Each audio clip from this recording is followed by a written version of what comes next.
The genocide of millions of Indigenous Americans, the horrors of the Holocaust, racial segregation in apartheid South Africa. Some of the darkest moments in history were only overcome through solidarity, compassion, and a call to action. In the words of Martin Luther King Jr., no one is free until we're all free. I'm Anelise Borges, and this is The Stream.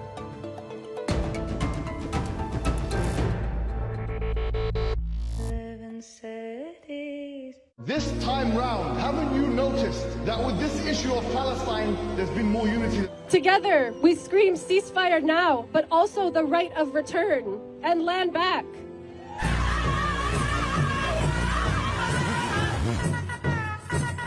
Even if we're at the other side of the world, Palestine will never ever be taken away from our hearts, because Palestine is in our hearts. That's why we say free, free Palestine. That's why we say Black Lives Matter. That's why we say freedom now. And I got 20,000 deep up in the street like we some warriors. My mama. Nelson Mandela were here today. He would say, free, free Palestine. Free, free.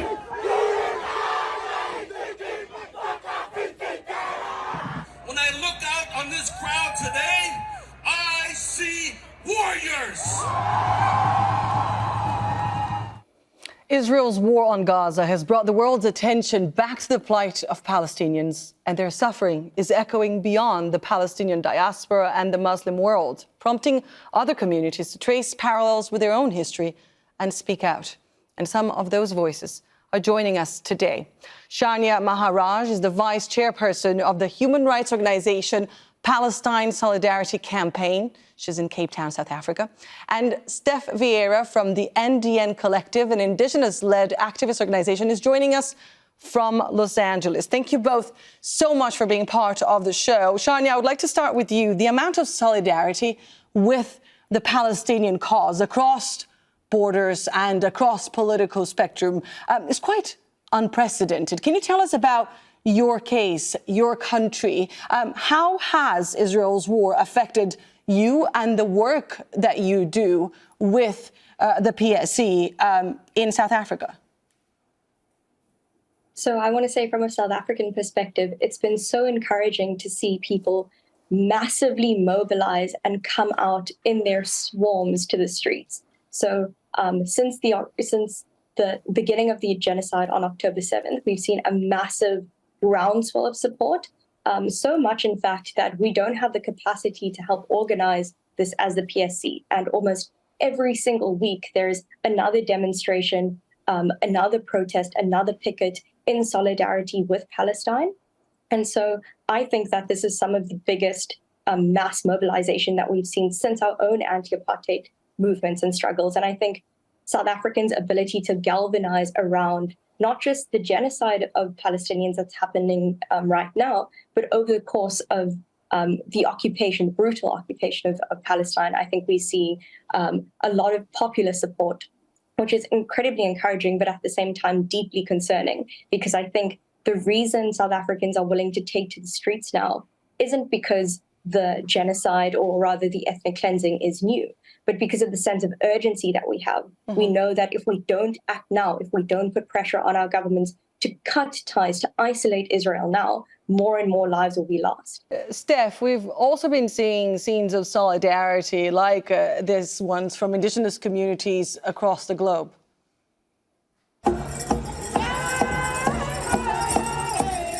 Can you tell us more about how Indigenous representatives may be seeing their own fight for recognition and self-determination reflected on what's happening with Palestinians?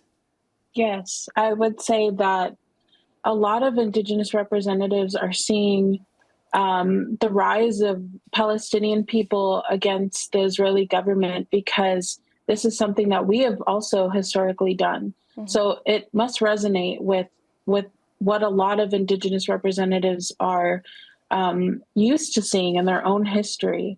And so I think a lot of Indigenous people, including myself, really respect and honor the Palestinian people that are rising up today. For you personally, was it moving? Was it difficult to watch some of the scenes, and did it resonate straight away? Yeah, it actually has. It's affected me quite deeply for the past couple weeks that we've been seeing this happening in Gaza. And I think it's affected me personally, not because I have particularly experienced this directly in my own lifetime, but I know that ancestrally and from stories that I've heard within my family and also people in my community that we have faced this before. And so it's been quite easy for me to show up alongside my organization for the Palestinian cause and also to support the people at this time. Shaniae, it's very powerful when you can actually turn pain and potentially even shame into righting some of history's wrong. But it's also very difficult, isn't it? Did you feel as though South Africans were coming together and reflecting in their own experiences from the past in order to address what is happening right now?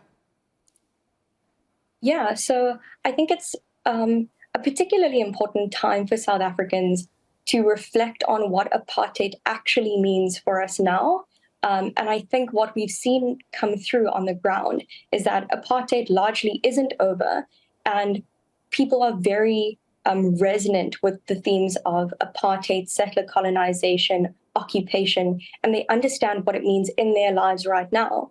And so when we use these terms to describe the situation in Palestine, to describe the occupation, people immediately understand and they feel that connection. And they're able to say, I know what apartheid means here and now, and I can only imagine how much worse it is under the conditions in Palestine, where people actually don't have access to food, to water, to transport, to electricity, to Wi-Fi. And so I think what we're experiencing in South Africa is a heightened sense of solidarity, where we say, we know how bad it was, and it must be much worse for you. And so I think what's been happening, and the sense of urgency that's kind of created, is we don't want to historicize this. We don't want to, in 10 years' time, say, oh, well, what happened to these people who left Gaza? Why did they just leave? And kind of make it into a post-colonial discussion. We want to stop that from happening right now, and we want to preserve not only the culture, but the lives of these people.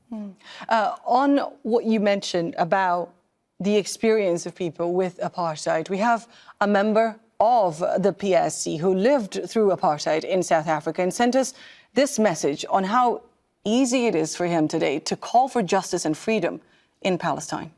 Living in apartheid South Africa was a dreadfully humiliating experience. It meant political oppression, economic exploitation, educational stunting, being socially outcast, and being culturally deprived. During the darkest periods of South African history, when everything seemed lost, when there seemed to be no way out of the prison in which we are in, there was a resurgence of activity and the sheer revolutionary optimism of the population in South Africa at that time. And I think there's a similar moment in Palestinian history where the spectacular resistance sent shockwaves throughout the world. It shook the world, and it called for a rethink of a resistance, an idea versus military might. Our struggle seems incomplete without the freedom of Palestinians. And so, and we have a special responsibility in calling it out and assisting and supporting and expressing our solidarity with the Palestinians in dismantling apartheid as they see it. And until Palestine is free, we wouldn't feel free. We cannot be free because we are so interlinked in the origins of our resistance to settler colonialism, to occupation, to apartheid.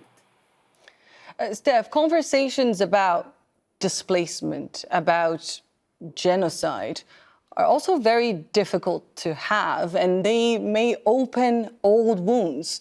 Do you or people around you, did you guys feel that you were almost reliving the trauma, the generational trauma that might be among your community? Yes, I think because, this is a shared struggle, it definitely deepens the wounds that may still remain open for some folks in our Indigenous community. And with that, I think it makes it a lot simpler for us to understand why it is so pertinent that we show up at this time. Because as my colleague was saying earlier, you know, this is an urgent matter. This is an urgent case affecting Palestinian people. And we don't want to see this continue. We don't want our relatives to experience this in the future and also in the present. And because we've deepened that wound of seeing this going on, maybe, you know, far away from us, it doesn't mean that the issue or the things that have harmed them is so far away from our heart. It's very interesting. It's more than not wanting to see history repeat itself. It's even stronger than that, right? We came across this campaign online, I'm Not Palestinian, but by people from different backgrounds expressing their personal connection to the Palestinian people's struggle for self-determination. And this is one of those messages. I'm not Palestinian, I'm Punjabi, but my ancestors survived European invasion of my homeland. They killed thousands of people, of my people, through colonial policies. And so I advocate for Palestine because I can't stand by as history is repeated. In that way, I'm also Palestinian. I want to invite another voice and another guest to join this conversation. Benjamin Kersten, who's part of the movement known as Jewish Voice for Peace. He's the University of California, Los Angeles. This is a movement that demands freedom, justice, equality, and dignity for all. Benjamin, I want to know your story. Why did you decide to join Jewish Voices for Peace? Hi, thank you so much for having me. I grew up in a Zionist environment. I grew up learning about how important Israel is. I grew up learning narratives about how histories of Jewish trauma and persecution mean that we somehow deserve a militarized nation state. It was years before I learned what the foundation of the state of Israel entailed, the massive amounts of material harm that that inflicted on Palestinians. And so I found myself looking for a way to really grapple with my own Jewishness, with my understanding of Jewish history. And that led me to Jewish Voice for Peace, which has become far more than a political home for me, but a way for me to feel, to take action and to be a part of community that is grounded in clear principles of justice and equality, to be a part of Jewish community that has relations of direct accountability with Palestinians. So it was a very personal and profound journey for you. It also meant understanding who you are and what being Jewish meant to you.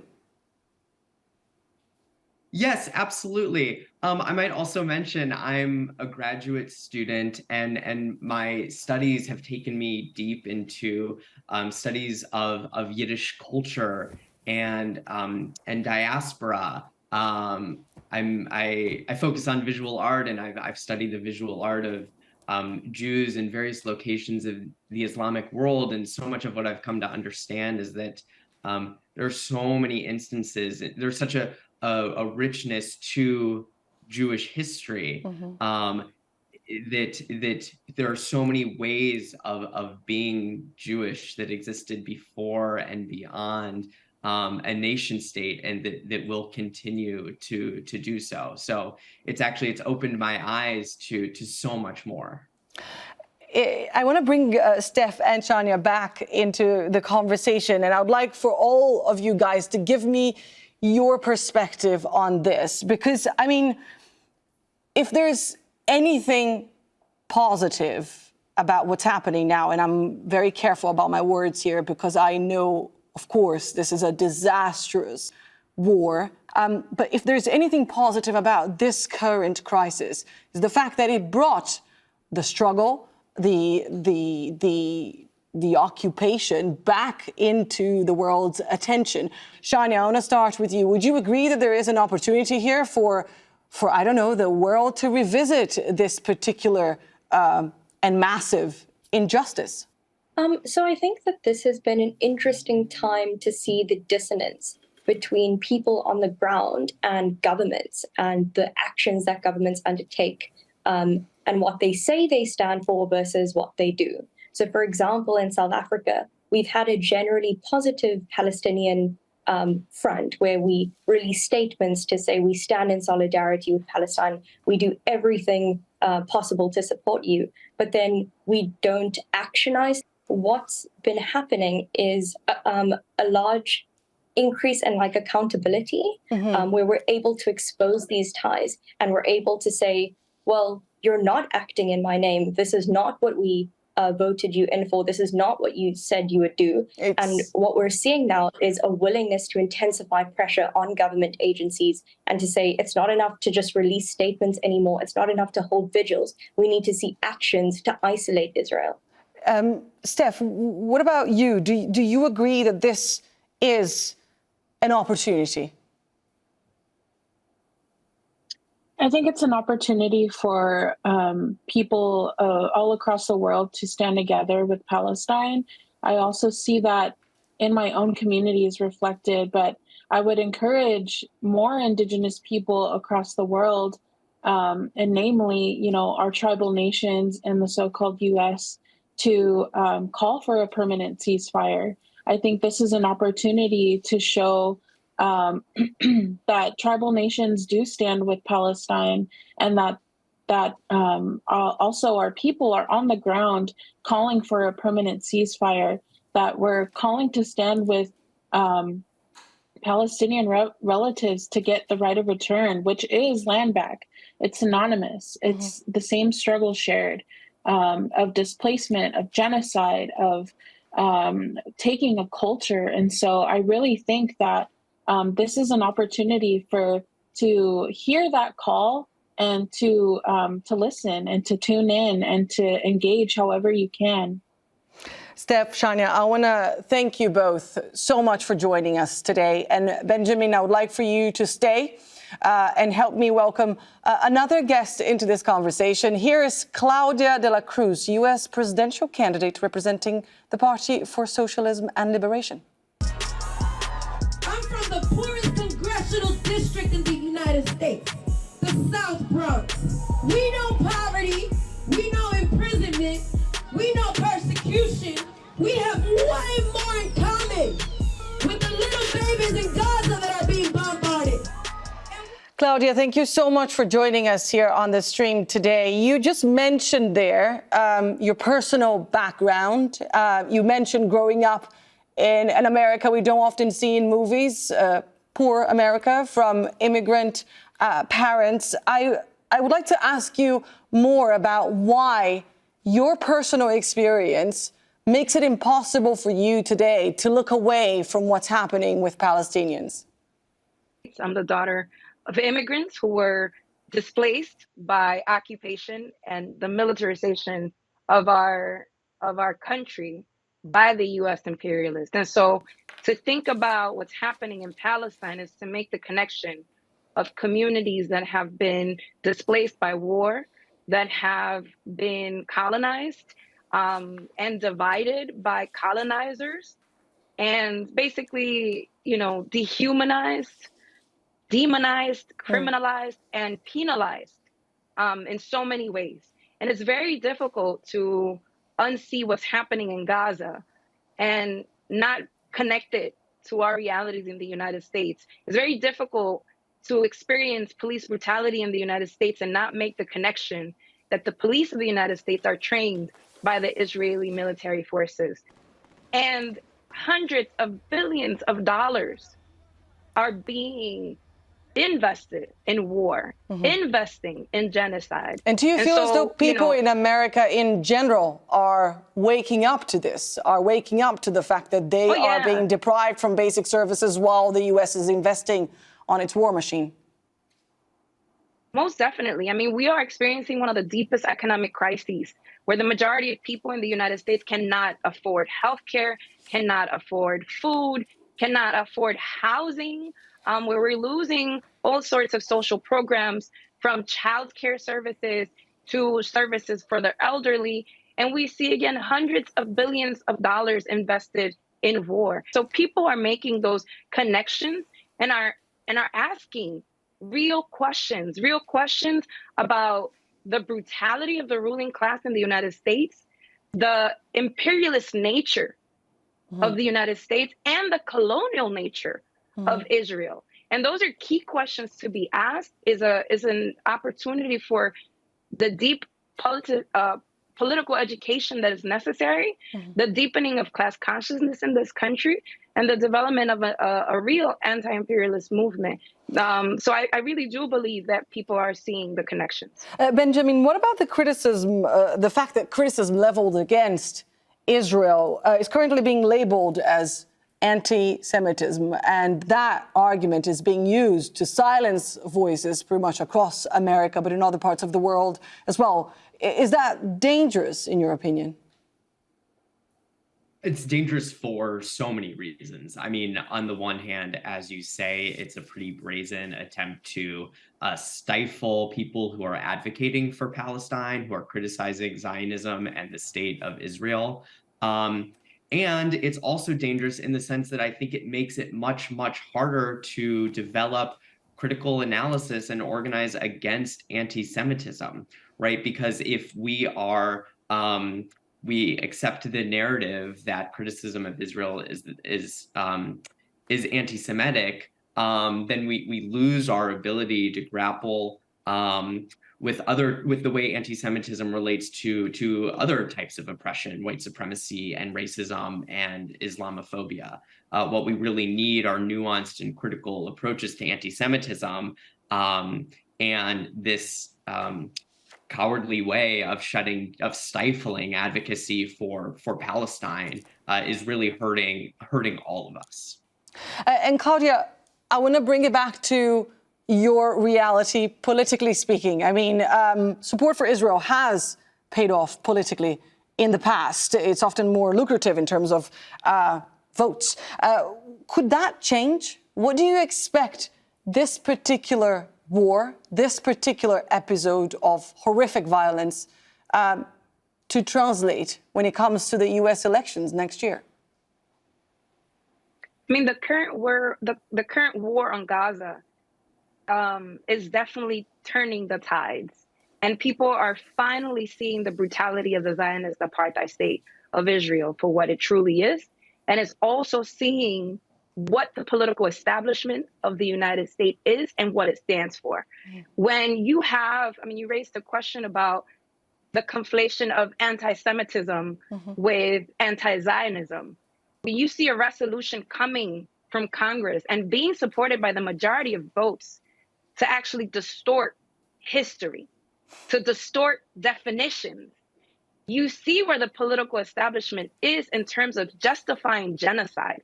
And you have the majority of young voters between the ages of 18 to 34 saying that they are unwilling to vote for anyone who stands for genocide. But the majority of people in the United States are against genocide.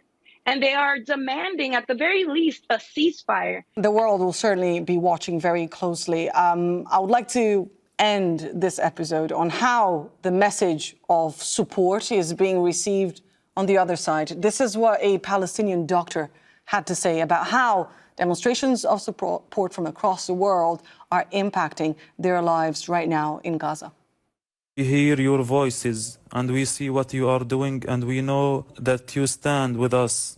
Please continue to be brave and continue to do everything you can do to demand a ceasefire and an end to the occupation. I hope to meet you all in a free Palestine one day, inshallah. Free Palestine.